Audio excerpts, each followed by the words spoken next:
Morning, everyone. China is stopping all imports of Canadian meat, and that's a big problem. And, well, we'll get there in just a second. Reuters Top News is reporting, quote, China to stop all imports of meat products from Canada on Wednesday, media report. Wednesday. Whew, that's today. What? Reuters is saying, quote, China tells Canada to stop meat shipments over bogus documents. China said on Tuesday it wants the Canadian government to stop allowing meat shipments to China after bogus export certificates were discovered. The announcement comes just 4 days before China and the United States are due to sit down to work on settling a trade dispute that has caught Canada in the crossfire. An investigation into Canada's export certificates has revealed as many as 188 counterfeit veterinary health documents and the existence of obvious safety loopholes, the Chinese embassy in Canada said in a statement on its website. Canadian Agricultural Minister Marie-Claude Bibeau said in a statement that the Canadian Food and Inspection Agency, CFIA, confirmed that it had found, quote, inauthentic export certificates. The Chinese embassy in its statement said, quote, China has taken urgent preventative measures and requested the Canadian government to suspend the issuance of certificates for meat exported to China. Quote, we hope the Canadian side would attach great importance to this incident, complete the investigation as soon as possible, and take effective measures to ensure the safety of food exported to China in a more responsible manner, it added. Bibeau said in her statement that the CFIA had been working closely with industry and Chinese officials on the matter. CFIA is investigating this technical issue and has informed appropriate law enforcement agencies. This incident is specific to export certificates to China. Export certificates to other countries are not affected, Bibeau says. Bibeau did not say whether the CFIA would suspend certificates, but a Canadian government source said the issue was a, quote, technical and not political one, and that the, quote, temporary suspension may be announced. Relations between China and Canada nosedived in December after Meng Wanzhou, the chief financial officer of Huawei Technology Company, was detained in Vancouver on a U.S. arrest warrant. She denies any wrongdoing, and Beijing is demanding her return. After Meng's arrest, China detained 2 Canadians and later formally charged them with espionage. Canada says the arrest of the 2 men was arbitrary. China has already blocked imports of Canadian canola seed. In its statement on Tuesday, the Chinese embassy did not link its call to suspend Canadian meat imports to the Meng case. On Monday, Meng's lawyer urged Canada's justice minister to withdraw extradition proceedings against Meng, but received no immediate response. Though the issue is not on the official agenda, Canada's justice minister, Dave Lametti, is due to meet U.S. Attorney General William Barr in Washington on Wednesday. U.S. President Donald Trump last week told Canadian Prime Minister Justin Trudeau that he was prepared to raise the case of the 2 detained Canadians with Chinese President Xi Jinping, whom he is set to meet with in Japan on Saturday at the G20 meeting, the Group of G20 meeting. The United States hopes to relaunch trade talks with China. It will be the first time Trump and Xi sit down together since trade talks between the world's 2 largest economies broke down in May of last year. China bought 310 Canadian million, 235.26 US dollars worth of Canadian pork from January through April, making it Canada's 3rd largest export market by value, according to official data. Earlier this month, Reuters reported exclusively that China planned to boost inspections of imported Canadian meats and meat products. A Canadian agricultural ministry noticed that the Canadian embassy in Beijing had been told that the Chinese custom agents would open all containers of Canadian meat and meat products, and that in some cases 100% of the contents would be inspected. The move to block Canadian meat imports comes at a difficult moment for Chinese pork consumers. China's sow herd is being closely watched by the global livestock market as an epidemic of incurable African swine fever has killed millions of animals in the world's most populous country, pushing prices up. So this is a bad time for China to shut down meat exports from Canada, but it looks like what they're doing is they're inspecting the 100% of imports, looking for problems, and they're finding problems, clearly, I guess, and they're saying, gotta do better. So moving on, the tech giants, being Google, Facebook, and Microsoft, have all signed on to Canada's new election laws, being the election advertising and having a public registry of ads, etc., set up. Here we go. Facebook, Google, and Microsoft have signed on to the declaration promising a dozen initiatives to protect the integrity of the Canadian election this fall, including working to remove phony social media accounts and fake content. But the other tech giants, including Twitter, have not signed on until today, right? Or yesterday, possibly. It might be yesterday. Nope, it was this morning. Okay, so this is CBC Politics reporting Twitter banning political ads in Canada until election campaign begins. And here's the CBC article about it.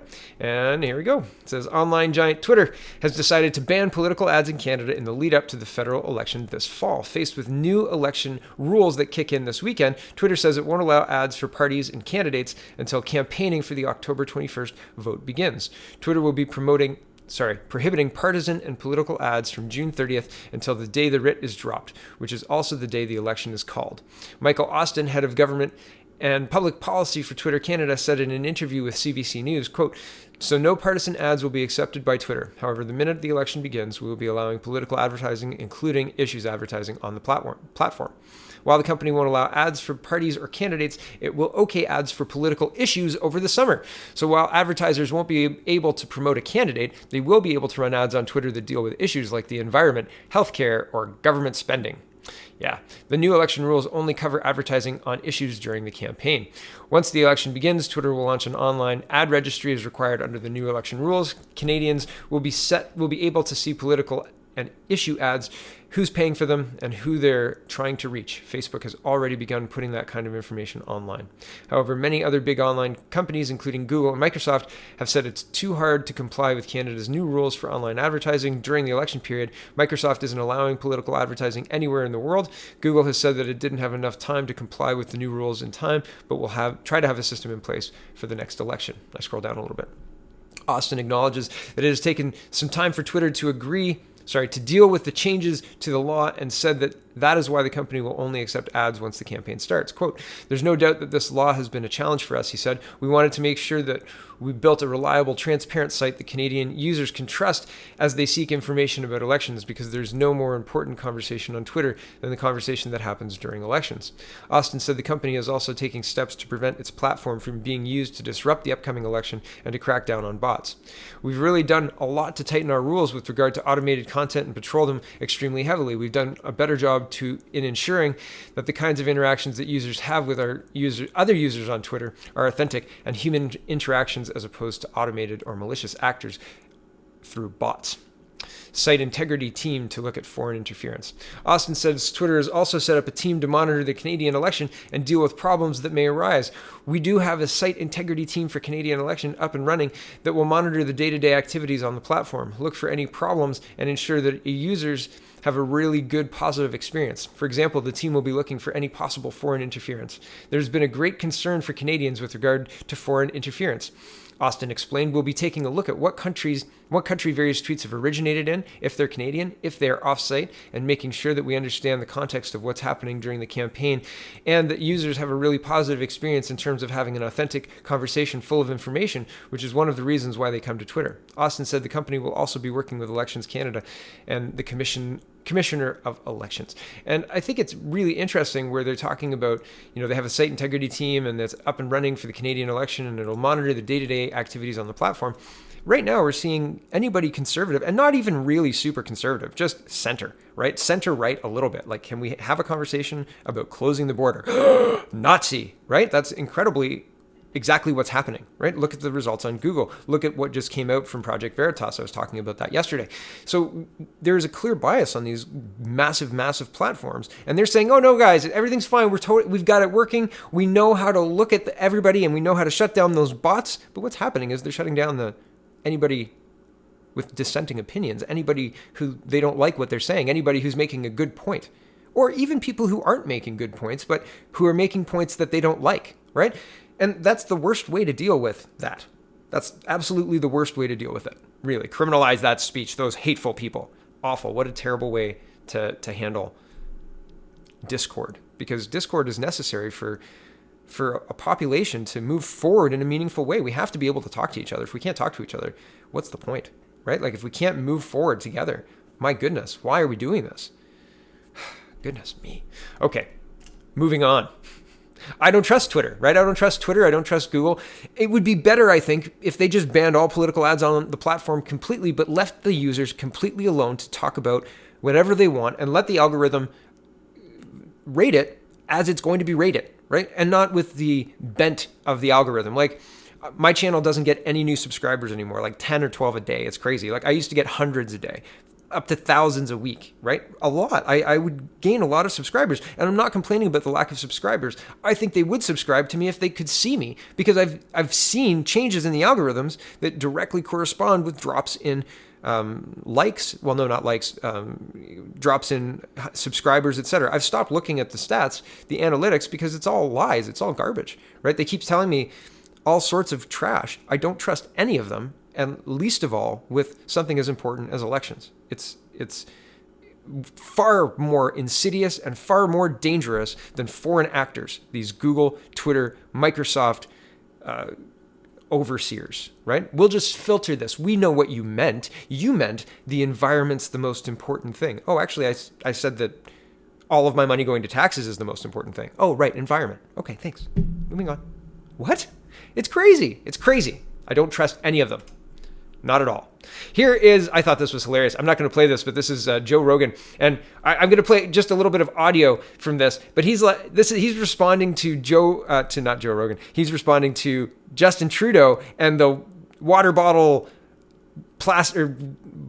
boxes, juice boxes, thingies thing. And I just think it was super funny. It's 2 minutes and it's worthwhile, but we're going to listen to like 10 seconds here. Elbows, we could pad the knees, I would have a thought. Yeah, I would have fucking thought that shit through. He didn't think that shit through at all. And he was also thinking about getting caught in a lie.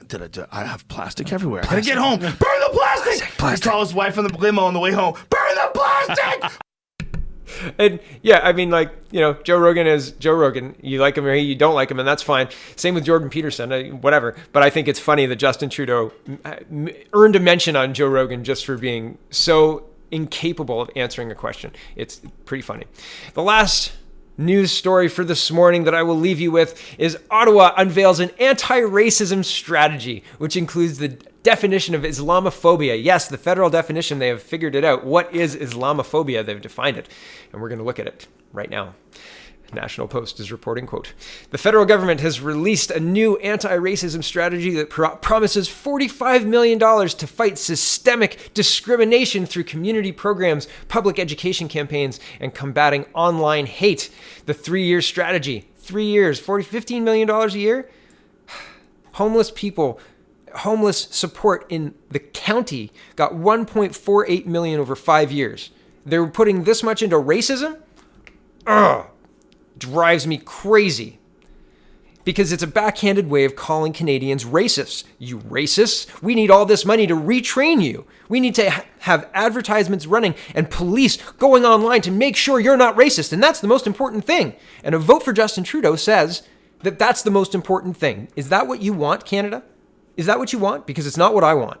What arrogance by this government. Unbelievable. Okay, back to this. The 3-year strategy, unveiled in Toronto on Tuesday by Heritage Minister Pablo Rodriguez, fulfills key recommendations from a parliamentary committee study that arose from a controversial anti-Islamophobia motion M103, which concluded last year. I want to show you what the bouncing ball is here.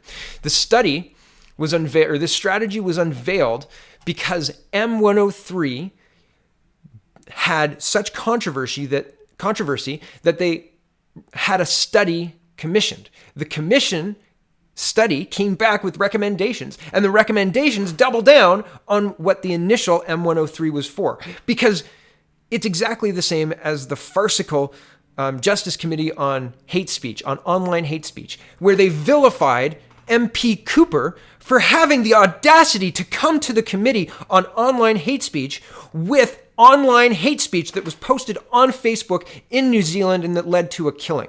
How dare he come in and have evidence to take down or to disagree with a witness at their Justice Committee, the witness who was saying that conservatives are aligned with the alt-right, and actually and those people, because of the conservatism and the conservative commentators, those people shoot Islamic people. That was what he was trying to say, and Mr. Cooper said, actually, no. And I've done many videos on this, and it's absolutely incredible. But this is how these things get done. They have these studies, they have these people come in, these witnesses, and they say this justifies this action. M103 should never have been brought forward in the first place. It is offensive. We have equality of everything written in the Constitution of Canada. We did not need to single out Islam as a special class at all. If you're a Canadian, you have protection under the Charter, which is a right to freedom of expression, freedom of religion, freedom of all of those things that are central to being Canadian. So having an anti-Islamophobia motion is unbelievably divisive because it singles out somebody because of their religion. How much more racist can you get?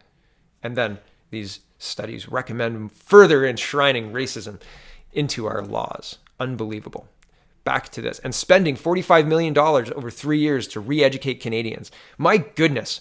Oh, like how to get angry at before 11 a.m., right?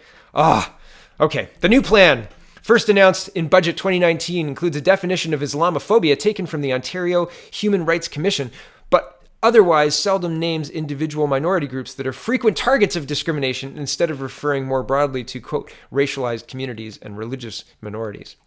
While we take pride in being a welcoming and inclusive country, we know that racism and discrimination are still a relative reality for many Canadians across the country, Rodriguez said in a statement. This national anti-racism strategy is an essential first step in building a more inclusive country where all Canadians can participate equally. My goodness, has the last 3 years not being shamed about how racist Canada is while everybody kind of confusedly looks at each other going, that's weird because I haven't seen a white supremacist in Canada ever, not once. And I've lived in Canada all my life. And it's incredible that this has been pushed so hard to the extent that we have this insane $45 million plan being rolled out. This is insanity. And again, a vote for Justin Trudeau is a vote for 3 more years of being shamed for being racist. You racist. Unbelievable. Right? First step.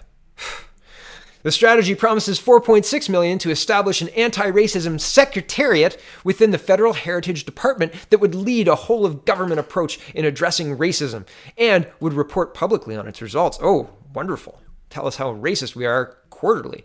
It commits another $30 million to community-based projects focused on reducing barriers to employment and participation in sport, arts, and culture. It promotes further investments in a national awareness campaign and to improve data collection regarding racism and discrimination. What about ghettoization of neighborhoods? What about entire cities that have had their entire demographic changed? What about that? Why is that not even mentioned? It's integration and reduction of racism, et cetera, et cetera, et cetera. But we've got massive demographic shifts happening in a very short period of time. That's not being addressed at all here. What is this? This is propaganda is what this is. Back to the article. The government is also pledging $5 million for civic literacy programs that address online disinformation and hate speech. The document points out that Canada joined the Christchurch call to action, pledge to fight violent extremism online following the March shootings at 2 mosques in Christchurch, New Zealand. I'll say again, they're throwing money around like crazy here, and my community, Guelph, got $1.48 million to spread over 5 years to deal with homelessness. Do you know the 2 biggest problems I've heard when door knocking? Homelessness and drug problems, followed drug addiction, fentanyl, right? And the third biggest, and probably bigger than either of the other 2 actually, racism, whatever, all of the other stuff is overshadowed by housing prices and the cost of things, right? People are feeling pinched. Kitchen table issues, affordability issues. That's the biggest thing. And they're spending all of this money on training people to not be racist? Insulting. Back to the article. And no, not back to the article. The signature on the Christchurch call to action is again the justification for all of this spending, right? Follow the bouncing ball. The shooting happens, everybody gets together and says never again, and they pledge all of this money to this Christchurch call to action, which is absolute, it's been political from day one, and is not meant to help anyone. It's meant to crack down on online speech. It is meant to crack down on quote unquote hate speech, and hate speech is whatever the ruling party wants it to be. Ridiculous, and concerning. Now back to the article. The government's anti-racism strategy comes more than a year after the House of Commons Heritage Committee released the results of its study of systemic racism and religious discrimination born of the Liberals' controversial anti-Islamophobia motion M103. Following the bouncing ball now, which caught the government to condemn Islamophobia, which called on the government to condemn Islamophobia and all forms of racism. Though M103 did not entail any new legislation, it ignited a political firestorm, with the Conservatives arguing it would stifle free speech as, they said, the term Islamophobia was poorly defined. Ultimately, the Heritage Committee recommended the government update its National Action Plan against racism and create a dictatorate to implement the plan. Recommendations Ottawa has now fulfilled. The federal government has also chosen the definition of Islamophobia taken from the Ontario Human Rights Commission. It defines Islamophobia as, I'm just going to read it from the Ontario Human Rights Commission because I want you to see it.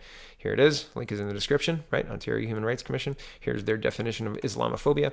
Can be described as stereotypes, bias, or acts of hostility towards individual Muslims or followers of Islam in general. In addition to individual acts of intolerance and racial profiling, Islamophobia leads to viewing Muslims as a greater security threat on an institutional, systemic, and societal level. That's a motion in the House, a standing motion M103, right? Like, that's very concerning, as I say quite often.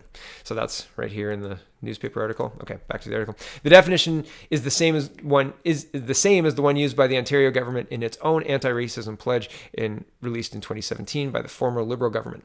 But while the Ontario plan includes a section on the urgent need to target Islamophobia with specific commitments, the federal plan takes a broader approach, rarely making explicit reference to Islamophobia. Okay, so that's interesting to note. Again, I protest for all of the reasons that I stopped halfway through multiple times during my reading of this, because it is offensive. We are all Canadians, and we all enjoy the protections under the Charter, and some shouldn't be more protected than others just because of the God they choose to follow or whatever else, the skin color they have or anything else. Really, it should be equality. Everybody's the same. You all get an opportunity. If you get to shine, if you can shine, shine. And if you can't, let's find something that you do well, right? And then everybody's better. Everybody's better off, right? You're not striving for something that you can't do. And you're enjoying your days at work rather than not, right? Rather than failing. I'm getting off topic, but it's very, very frustrating to watch all of this boiled down to racism when really there are much more complex things at work. And it's not as simple as saying racism is leading to this lack of employment, or racism is leading to the lack of integration, or racism is leading to these problems that we're seeing in London and in Paris, etc., etc., etc., and Toronto too. I've seen acid attacks. I've seen random gunfire. I wouldn't bring my children to Toronto unless I absolutely had to, really. And I go as infrequently as possible. I just don't think it's safe. And that's sad. Thanks for watching, everybody. Check out thepeoplespartyofcanada.ca and have a wonderful, wonderful day.